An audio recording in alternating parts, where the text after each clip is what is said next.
It's a good practice run, I guess.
Fuck that last act, man. I don't know how to fucking... Ugh.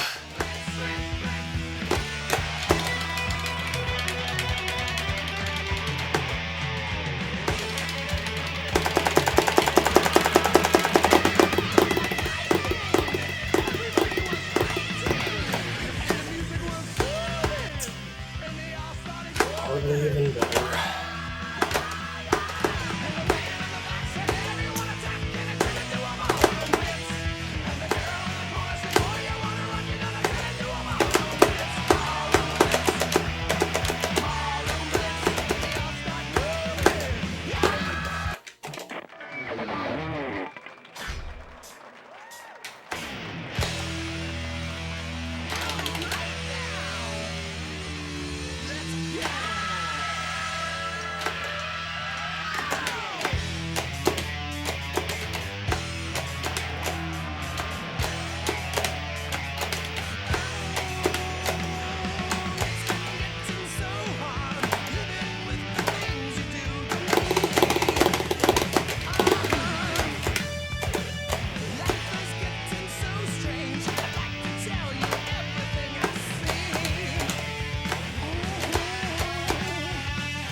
Much better. Okay, exactly 100 above my last record. Still not amazing, but yeah, I mean, I will absolutely take that. Obviously, 319.5 is possible, but it would require a lot of things going right. This run's first act was pretty good. It was around 230 after the first act back end chord. My best is 270, but since I've come back to this, I haven't gotten over 250. So, yeah, 230 is pretty good. My second act was also pretty solid. That whammy on phrase 2, though, is still just the most awful thing to try to optimize. I wait until the break between the red-yellow chord sustain and the red-yellow trill to track ticks on that. At least definitively, I have like little markers in between them that sometimes tell me where I'm at. But anyway, I had 459 in ticks at that point. I've never had 500 by that point. The closest I've got, I'm pretty sure, on that 270, 271 first act was, I believe, 495 plus 36 from this run. My post-solo act seemed pretty good to me. I'm always concerned about red flaming that, just with the nerves going and pushing it so hard, and trying to make sure not to miss on the yellows after the sustain because you're pushing so far into it with extended hit window. You have to be really conscious of that. So yeah, pretty satisfied with the acts in this run altogether, but the acts do not tell the whole story on this path. Aside from the whammy on things like the second phrase for the first act, the first usual tick bleed spot is on the whammy for the second phrase of the solo act. I mentioned this first time around, if you perfectly optimize the first phrase on those triple chords, you probably don't need to fish for much of any early whammy on the second phrase. So that would help avoiding tick bleed. But during the run, you never really have a perfect idea of your whammy. Even if you hit the notes as early as possible, you could always be whamming a frame or two late. So all things considered, you almost always want to cut into that yellow-orange chord for a bit of early whammy. Because, you know, there's nothing worse than hitting the solo and missing a note on the back end because you didn't push everything hard enough. And the other tick bleed spot is pretty much everything around the last act. Specifically, the second phrase where you have to do the chord transition from the red-blue to the green-yellow. And then also on the back end from that yellow-blue sustain, just trying to squeeze in the blue-orange. In this run, I'm pretty sure I dropped a few ticks on that back end. So I don't really remember anything else sticking out to me as far as dropping ticks, but you never really know. This song is very volatile and chaotic, and with nerves post-solo, you can drop ticks in areas and not even realize it just because you're trying to hold everything together. That being said, in terms of solo consistency, I've done 4 runs to the solo tonight, and 3 of them made it past, so absolutely no complaints there. And kind of what I expected, most of the comments on my first record of this were just about hitting the solo so many times. And I want to stress on this redo that I am definitely not like plug and play in terms of being able to hit this solo. When I first was just practicing solo 1B after a long break from this song, doing the rest of the game, I was not hitting it like at all. And I ended up kind of just doing the thing that I did the first time around to a much lesser extent, just practicing that solo just a little bit every session, and then you just build the muscle memory and everything back. Even like yesterday, I wasn't hitting it very often at all. So yeah, anyway, like I said, it does take some serious getting back into the groove and relearning the solo basically every time that I want to go for runs of this. The only other thing of note is I'm using a different method for the last act because that execution is so fucking awful, particularly to try to use extended hit window on. And so before I was anchoring blue with my ring finger and activating extended hit window with my middle finger, and honestly just kind of throwing runs at it until it broke.